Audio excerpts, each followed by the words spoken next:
Bueno, me toca el tema de inflamación. Bueno, como ustedes han visto en el libro que es el libro de Bacho de Robbins, son dos temas en el libro. Bueno, dos temas separados, pero pues son puestos en uno solo de tal manera que es más amplio. Bueno, vamos a tratar de hacerlo más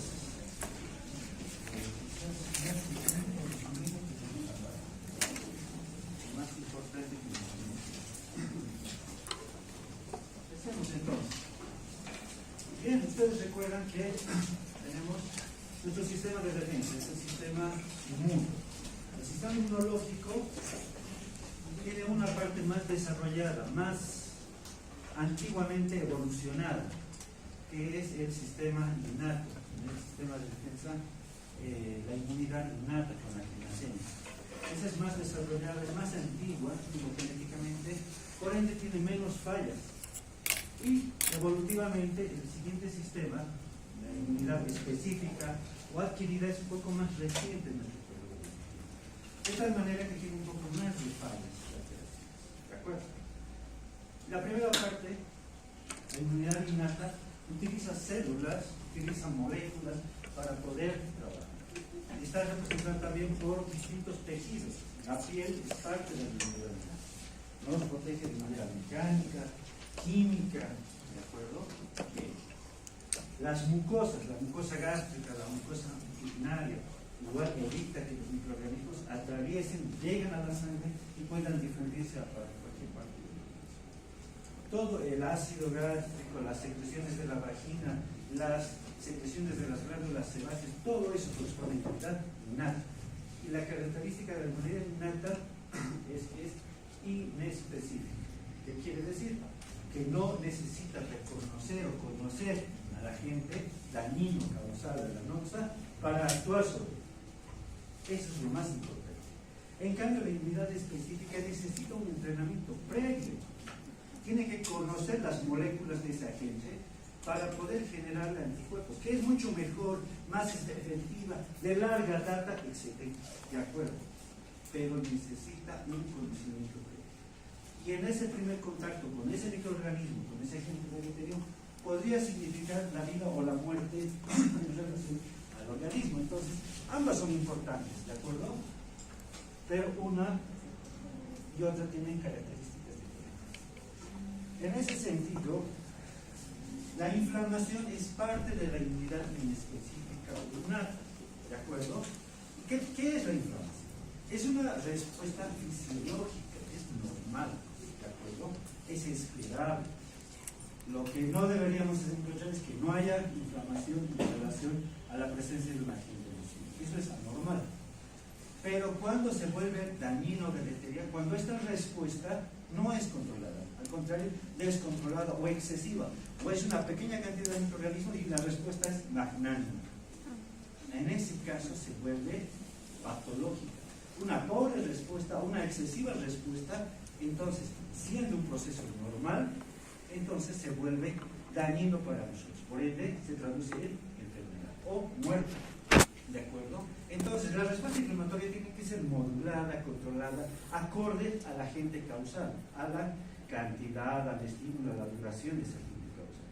Si esto es equilibrado, la respuesta de defensa es equilibrada, entonces esto va a darse en condiciones normales, fisiológicas o esperables.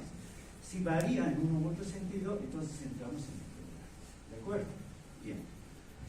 No tenemos mucho tiempo para dar ejemplos, pero definamos primero qué es inflamación. Todo lo que sale fuera de ese contexto deja de ser inflamación. Por eso se llama definición. Nosotros estamos definidos en este ambiente. Los que estamos pasando clases de patología del tercer año del 2024 somos los que estamos aquí. Los que están afuera salen de la definición. ¿De acuerdo?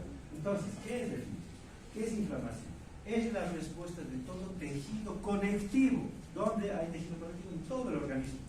Pero tiene que tener una característica del tejido conectivo. Tiene que ser vivo y vascularizado. Tejido conectivo, vivo y vascularizado. ¿Ante quién? Ante una noxa, un agente deleterio.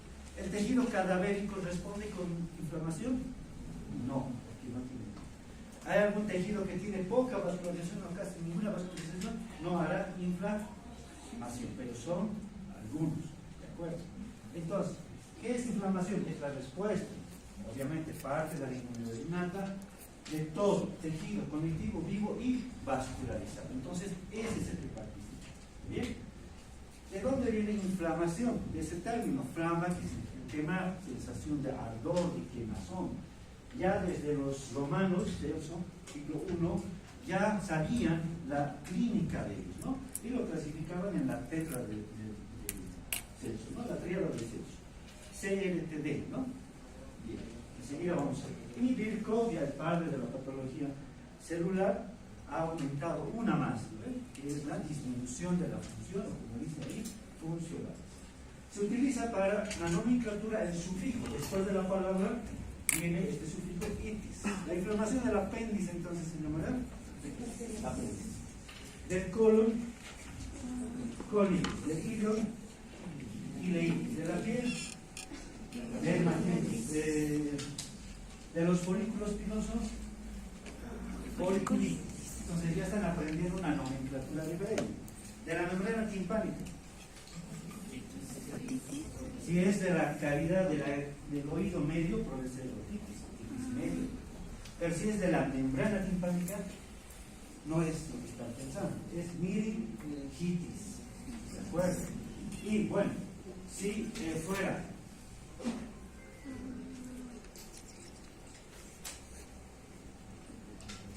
si es de la membrana timpánica, digo miringitis. Si es del ciego, inflamación del ciego, no es eso tampoco, ¿no? Tiflitis. Y así pueden haber algunas variaciones. ¿Bien? Listo.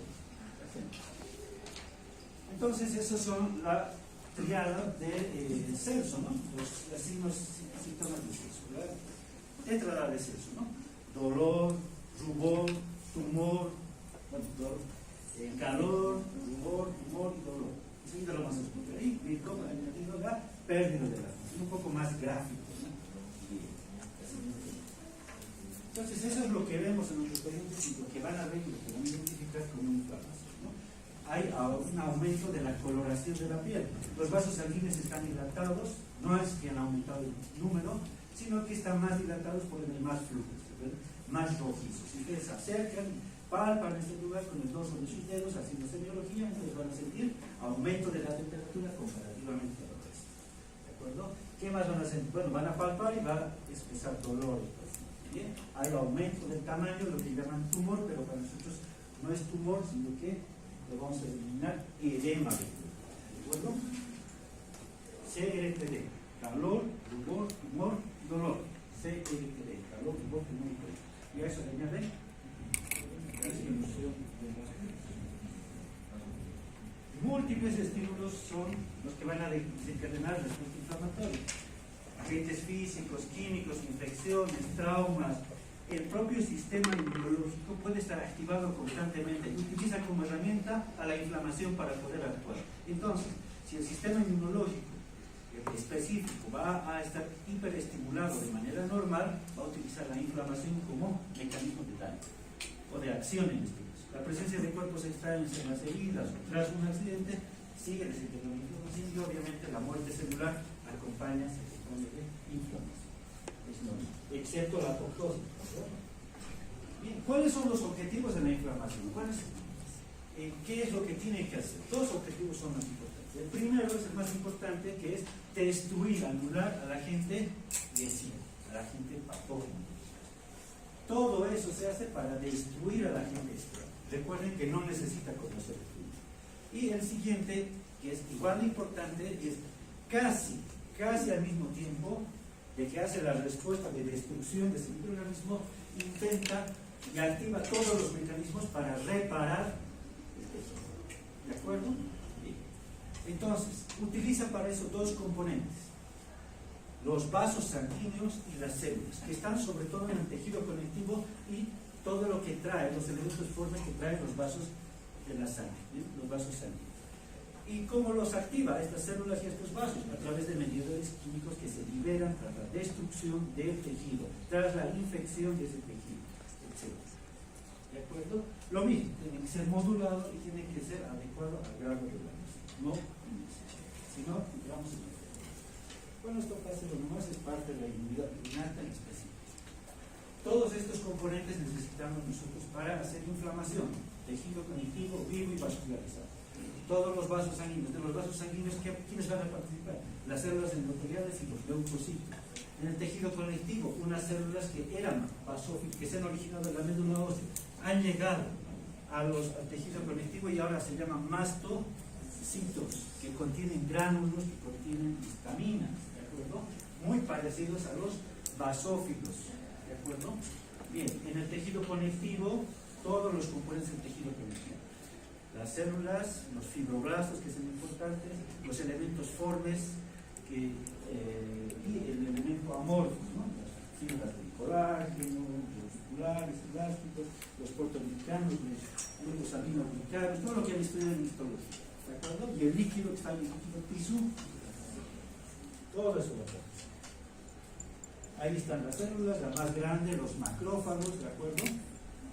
Y los más pequeños, llamados los micrófagos o neutrófilos, ¿de acuerdo? Gránulos que se tienen con ambos paquetes distintoriales y que, bueno, tienen de 3 a 5 lobulaciones. Esa es la característica como se entiende. En cambio, los macrófagos son grandes, ¿no? En las células, en la sangre se llaman monocitos y en el tejido se llaman macrófagos. Pueden decir macrófagos tisulares, pero macrófagos, histiocitos también. O pueden ser otros gránulos, otras células que contengan gránulos más patentes con la eosina, entonces eosinófilos o basófilos. Todos ellos pertenecen a la inmunidad innata, participan en la inflamación. Tenemos entonces todos estos cambios vasculares primero y luego estos cambios celulares. Esto es de manera académica. Ambos ocurren casi al mismo tiempo, ¿de acuerdo? No ocurren por separado. Entonces los cambios vasculares y los cambios celulares todos se deben gracias a la acción de los mediadores químicos. ¿Cuáles son los cambios vasculares? Algunos libros dicen, y bueno, inmediatamente hay una lesión, generalmente en casos de lesión, una cortadura, etc. Lo primero que reacciona es el sistema nervioso autónomo, simpático, y hacen vasoconstricción de los vasos sanguíneos. ¿De acuerdo? Primero. Otros no lo reconocen. Pero inmediatamente, pasados unos microsegundos, entonces lo que predomina es la vasodilatación. Vasodilatación significa aumento del calibre de los vasos sanguíneos. ¿Cuáles vasos sanguíneos? Aquellos que son la llave de paso al sistema capilar, que nosotros lo conocemos de diferentes nombres: arteriolas, esfínteres precapilares, ¿de acuerdo? Arteriolas musculares, ¿de acuerdo? Si se abre esta arteriola muscular es como abrir la llave de paso del suelo. Abre la llave de paso y ¿qué va a pasar con el flujo de agua? Aumenta. Es lo mismo. Si ustedes tienen una carretera de 2 carriles y la convierten en 4 carriles, ¿cómo está el flujo automotor? Aumentado, disminuyendo, normal. Aumentado. Entonces, si hay vasodilatación, significa que estas metaarteriolas, estas que controlan el flujo capilar, han aumentado. Por ende, hay mayor flujo de sangre. ¿A dónde? Al sistema capilar. ¿De acuerdo? Entonces, la vasodilatación hace aumento del flujo sanguíneo, ¿de acuerdo? Y la sangre sabe que tiene plasma, tiene agua, ¿de acuerdo? Cierra la puerta. ¿Qué va a ocasionar eso? Siguiente fenómeno: apertura de los lechos capilares que quizás estaban colapsados, incluso de los lechos venulares. Bien. Sobre ello, bueno, va a haber congestión hiperemia. Ya vamos a aprender en patología general que ambos términos, congestión y hiperemia, significan aumento de contenido de sangre en un órgano.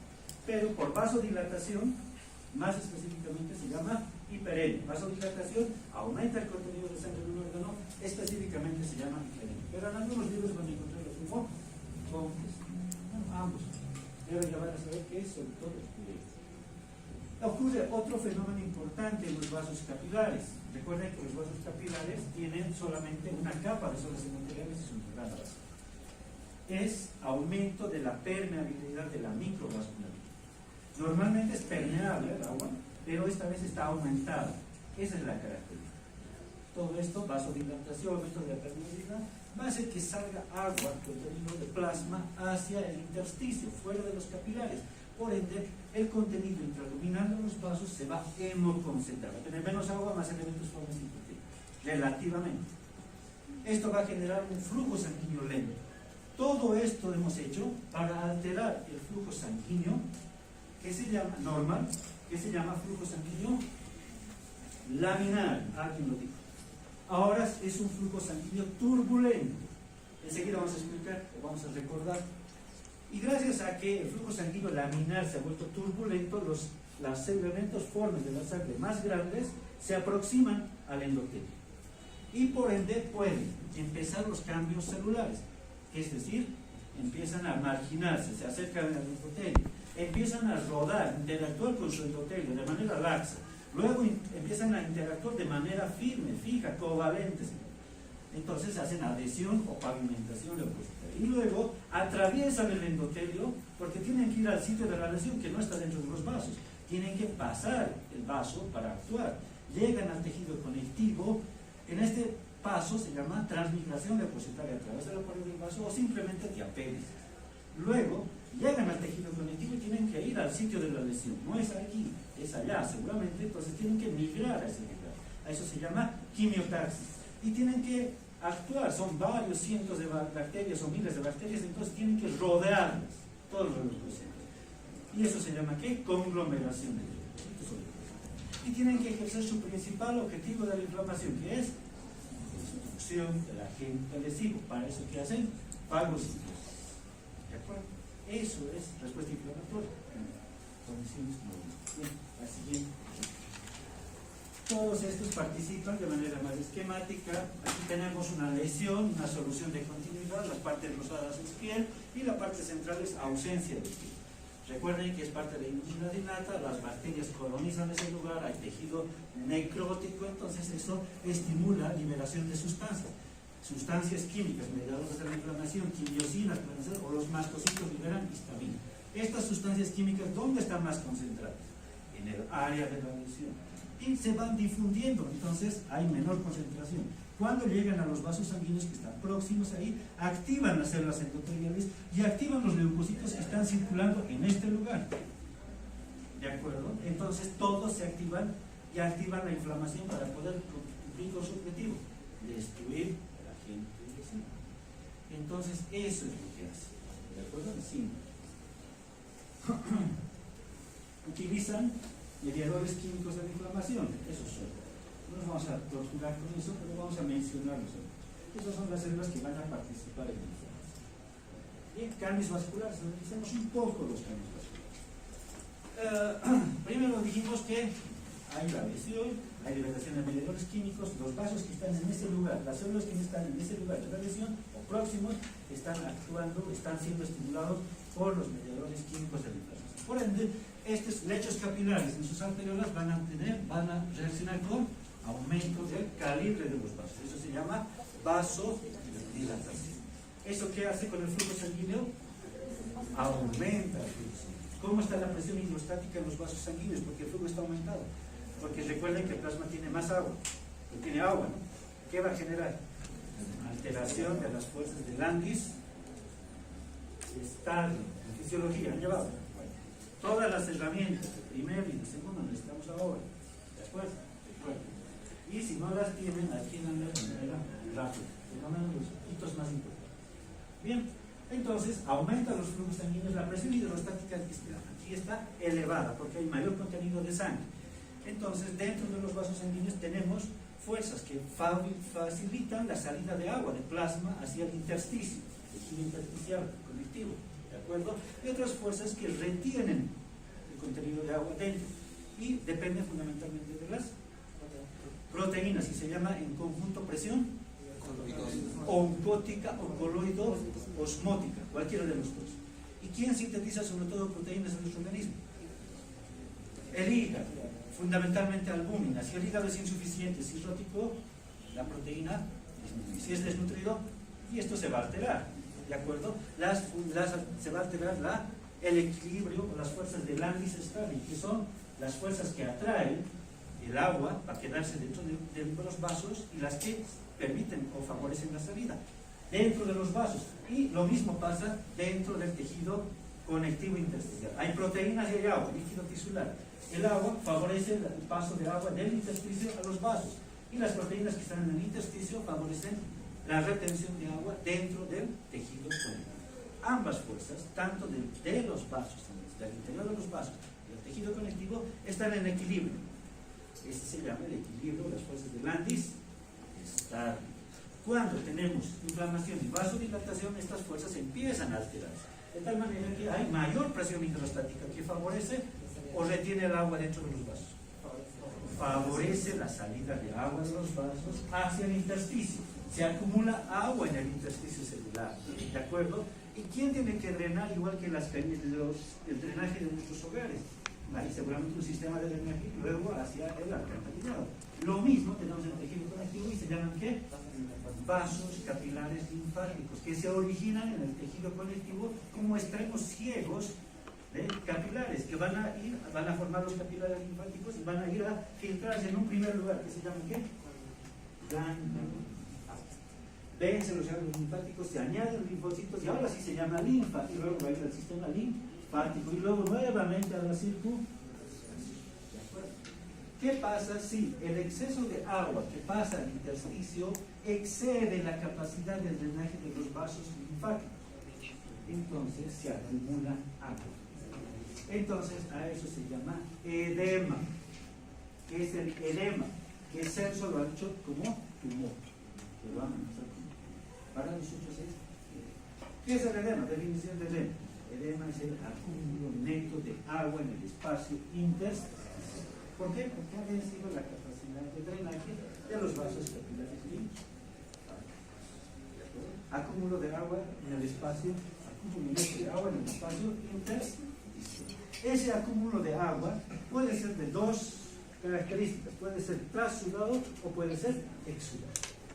¿De acuerdo? Y ahí quedamos por ahora. Bien. Sale agua, se hemoconcentra, los elementos formes, se altera el flujo sanguíneo de laminar a turbulento, eso hace todos los eventos que se llaman marginación, rodamiento, pavimentación, diapéresis, y salen los leucocitos para ir a cumplir su principal función. Bueno, en condiciones normales, en este extremo venular, esto empieza a invertirse, pasa el agua, se retoma y nuevamente el flujo sanguíneo continúa. El flujo sanguíneo en los capilares es lento. Los capilares, recuerden que son los vasos de intercambio de sustancias y de nutrientes. ¿De acuerdo? Bien, esto está bien. Bueno, a manera de recuerdo fisiológico. Lo mismo, vean, comparativamente un lecho capilar normal, sin exposición a mediadores químicos de la inflamación, y un lecho capilar sometido a los mediadores químicos de inflamación, más apertura de lechos capilares, los vasos de mayor calibre, más flujo sanguíneo, eritema, lo llamamos eso, ¿de acuerdo? Rubor, ¿de acuerdo? Y bueno, porque se altera la permeabilidad, normalmente no deberían salir células,